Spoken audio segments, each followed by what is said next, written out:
guy continuing to foul. You know, I'm thankful that we have a referee like Mill Lane see the situation that this thing is intention, and you know, it's just amazed when. Would this rule out a rematch? It's stupid to ask you right now for a rematch. This guy went and lost his marbles. Is a rematch possible? Or are you so mad you wouldn't even think about that? You know, the only thing is that, you know, I have to concentrate and I have to think. You know, I have to think about the situation, because the big thing is to you know, rules and regulation, mandatory things. But the rules, you got to understand when a person deliberately bites you constantly and trying to break my arm, because, you know, in the corner he's just doing illegal tactics. You know, Mill Lane said, you know, break. The whole thing is that, I mean, there's just an easy way to get out of the fight, the foul, because you know you're gonna get disqualified still fighting through. I'm saying that don't show no courage whatsoever. Everybody know how to get out of the fight. All you got to do is foul. You get yourself out, then you can say, well, he didn't beat me. Would you say this is an act of a desperate man? Would you say he was desperate in there? Is that the word you think, to cause a guy to do something so unusual? Well, the whole thing is that, you know, I truly believe that fear itself calls people to do the easiest thing, the quickest thing to get out. I'm saying the whole thing is that we in a fight already, so why do you have to bite somebody? If you feel that you can whoop me, why you can't whoop me with the gloves on? This is a boxing match. This is not a rumble. When the fight is over, then you get brave and you really want to fight. I'm saying you had a chance to fight. You know, why you got to bite me on my ear? The whole thing is that, you know, it's not real. You know, my whole thing is that I just give praise to the Lord that it is not worse than it is. I thought my ear had fell off. Well, your plastic surgeon here says a piece is missing out of your ear, which means you'll have to have a plastic repair, and either ear, since human bites are so dangerous, have to be taken care of tonight at the hospital. I look forward to the hospital. Good thing I got a doctor. All right, good. I mean, remarkable as you should. Let's go to Gray. All right, thank you, Ferdy. We are outside of Mike Tyson's locker room. There is utter pandemonium going on here. Finally, a little bit of some quiet. John Horn, the co-manager of Mike Tyson, joins us right now. John, this is a scene like we have never seen before. It was totally out of control. What is the situation inside of that locker room, and can you ascertain why Mike bit Evander? Well, I'm not going to even comment on that until I see what really happened. But all I know is this. Evander has been headbutting Mike for 2 fights. Headbutting is a foul, a complete foul, but it's been happening so often, so long, that when a person headbutts another person, cuts both of their eyes, it becomes a common thing. And it's okay to let that go. Was this a retaliation? No, it turned into, Evander turned it into a street fight a long time ago. A long time ago. And I'm not going to even get off until I understand everything and see what happened. And all I know is Mike got a cut over his eye, 3 inches long. Evander got a little nip on his ear that don't mean nothing. Mike wanted to bottom line, he jumped around like a little bitch. That's what he did. Okay, now Mike didn't do nothing. Mike didn't complain. He didn't say nothing. He didn't ask the man to stop the fight because headbutt's been going on so long. It's okay, but it's a foul. You can't bite anybody, regardless. I didn't say he bit nobody. I said when I look at everything, Will's determined. It's very clear. Mike got a 3-inch cut over his eye. It's not for a punch. Okay, so therefore, what can I say?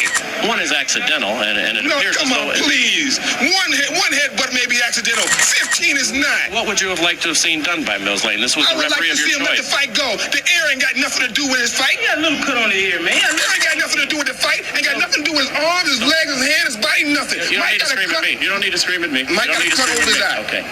Mike got a 3-inch cut over his eye. That the blood will penetrate to his eye, blur his vision, and everything. Now, I understand Mills Lane, let me clarify it for you, since you don't know what Mills Lane has said to us. Mills Lane said he didn't disqualify him for the first fight because he was willing to let that go with a 2-point deduction.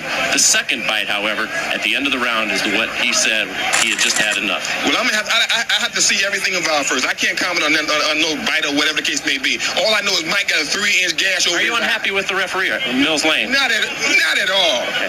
There's nothing. No, not at all. I'm unhappy with all the headbutts and stuff for 2 fights. Mike done been cut 4 times by this guy, neither time by a punch. Now you tell me what that is. That's all I know. Everything else I'm gonna have to see about. I'm gonna have to go over. I don't know nothing about it. But he turned it into a street fight a long time ago. The tapes clearly show that, I'm being told, in the first fight that Mike caused the butts, and that was ascertained. In this one, it was an accidental butt, although it appeared. What would you have liked to have seen done at that moment? It's too late after the fact to bite somebody. What would you have liked to have seen at that time? All I know is this. There was nothing wrong with Evander Holyfield that would have kept him from performing. That's all I know. So I can't comment. But you're not unhappy with the referee. This was your referee. No, I'm not unhappy because I don't even know all the terms yet. Everything happened so quickly. I don't even know all the conditions. All I know is my fighter got a 3-inch cut over his eye. Okay. Can we talk to Mike Tyson? No, not right now. Mike has Don? a 3-inch cut he have to take care of. Thank you very much. Okay, John. John King. Obviously, not the way that anybody expected that this was going to go. Very disappointing to everybody who bought the fight and those in attendance here. Your thoughts on this disqualification? Well, I think that the headbutts was there, and I think that when he had the headbutts, and as he had headbutts prior to that, it should have been some type of a point taken away or something to acknowledge these headbutts, because this was said so in prior before the fight started, to watch the headbutts. You know what I mean? And so it's very difficult when two athletes are fighting. You know what I mean? And things can happen, but these headbutts seemingly... Don, but the fact of the matter is the headbutts, yes, it is a problem. Everybody will acknowledge that Holyfield was in violation with the headbutts. The proper reaction, however, is not to bite, correct? Well, the proper reaction is not to bite. You know what I mean? But I guess when a guy feels that he's pleading with the referee to give him some consideration and he don't get the consideration, then he just goes beyond reason. I mean, you must be able to deal with reason and practicality, but you got two athletes in there, highly passionate, very hot, ready to fight, and fight they were doing. The fight was just beginning. I don't know why it would be stopped. What? Well, because Holyfield, it was determined by Mills Lane. Well, let me stop you right there before we go on to that. You're saying Mills Lane should not have stopped the fight on the second fight? No, when Holyfield got bitten, Mills Lane said he took a point from Mike Tyson. And the second point. And what of the second point? And then at the end of the round, Mills Lane has said that Tyson bit him on the other ear, which in this instance I believe would be the left ear. 2 bites on the ear. I didn't see it, so I can't comment on that. That's why he disqualified him. Well, I don't know. I'd have to see that before I make any comments. I don't want to be irrational. Okay, let's move on. Where does this leave Mike Tyson in his career, and will there be a third bout between these two, and do you think you could ever put anything like that together? Well, I want to find out first the facts, and then after you find out the facts, you see what you can do.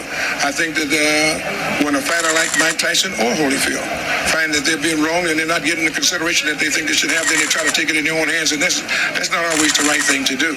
But nevertheless, that's what's been done when you have people out there that's in this type of atmosphere and climate, and it looked like they were just beginning to fight. Could you ever, do you feel, convince Holyfield to take this fight again? I don't know. I don't know whether I can or not until we find out what all of the evidence is and find out what is happening, what actually happened. You know what I mean? I'm just like a fan as anyone else at this particular time. Terrible disappointment if there wasn't another, correct? Yeah, it certainly would be, because these guys certainly don't prove that they're two good athletes, but they got to be able to fight, and they want to fight, and it looked like that's what they were doing. I didn't know. I thought after the points was taken, that was the punishment meted out for whatever the error was in Mike Tyson. What happened after that, I don't know, because when he sat down, the bell rang, they went to the corners, I thought they was coming back out to fight, and all of a sudden it was a DQ. I know you don't make this decision, but should these fighters be paid for this evening's work? There's some $60-some-odd million who went out tonight, out of your pocket. Yes, they should be paid. They came and they fought. You know what I mean? Boxing is unpredictable. You don't know what's going to happen in a boxing match. That's what makes it so great. But the fact of the matter is, I think we should first try to find out what happened before we start making judgment. What do you say to the folks who bought the fight, who are terribly disappointed, who are watching this right now? I'm disappointed myself because of the outcome. I want to see this fight go to the finale. You know what I mean? It was the Sound and the Fury. It was something that everybody purported and recognized as going to be a great event. And then here comes the headbutts, and then here comes the retaliation for the headbutts.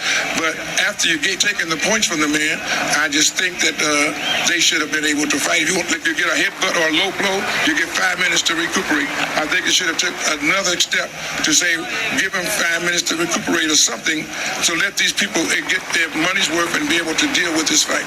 As the man in charge of this show, I got to put you on the spot right here. What will you do in the upcoming moments to make sure that we have a word with Mike Tyson before we leave the air? Well, I'm going to do everything I can to talk to Mike Tyson, to let Mike Tyson tell his side of the story. I think it's only fair and proper that he should do that, and I would do everything I can to get him to do that. I also would like to get to talk to the commission and find out what their judgment is on a situation of this type. And when this has happened, after you take the points, to come back and take the fight too. I don't understand it, so maybe they can explain it to me. Well, as you say, only in America, and only in America, Steve Steve Albert, would we have seen something quite like this tonight? We hope to have Mike Tyson shortly. Back out to you. All right, Jim. All right, thank you, Steve. I'm now joined by Mike Tyson. Mike, first of all, let's go in chronological order. The headbutt in the second round, which opened the gash on your eye. Tell us about that first, please. He butted me in the first round, but then he butted me again in the second round. Then as soon as he butted me, I watched him. He had me holding. He looked right at me, and I saw him, and he was going for, and he kept going for mine. And he butted me again. He kept going down and coming up, and he charged into me. And no one warned him. No one took any points for him.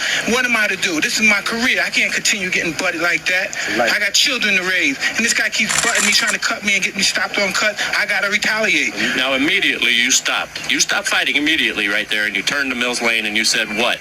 And the result was he did nothing. But what did you say to Mills right at that time? I don't remember what I said. I told him that he butt me, but I know I complained about being butted, and we complained about the first fight. Listen, Holyfield is not the tough warrior everyone said he is. He got little nicks on him there, and he quit. I got an eye. I got one eye. He's not impaired. He got ears. I got one eye. Big deal. If he take one, I got another one. I'm ready to fight. He didn't want to fight. I'm ready to fight him right now. Mills Lane stopped the fight. It wasn't Holyfield who stopped it. Oh, he didn't want to fight. Let me ask. We don't know what Mills did. Put nothing on Mills. Well, Mills said he stopped the fight. You bit him. Was that a retaliation for the eye when you bit him in his ear? Regardless of what I did, he butted me for 2 fights. But you got to address it, Mike. Why did you bite him? No, I did address it. I addressed it in the ring. Why did you do that, though, Mike? I mean, was that the proper response? Look at me. I got to go home and my kids are going to be scared of me. Look at me, man. What are you going to do now in terms of your career, Mike? Will you continue to fight? Okay. That's the story from back here. Let's send it back out to you, Steve.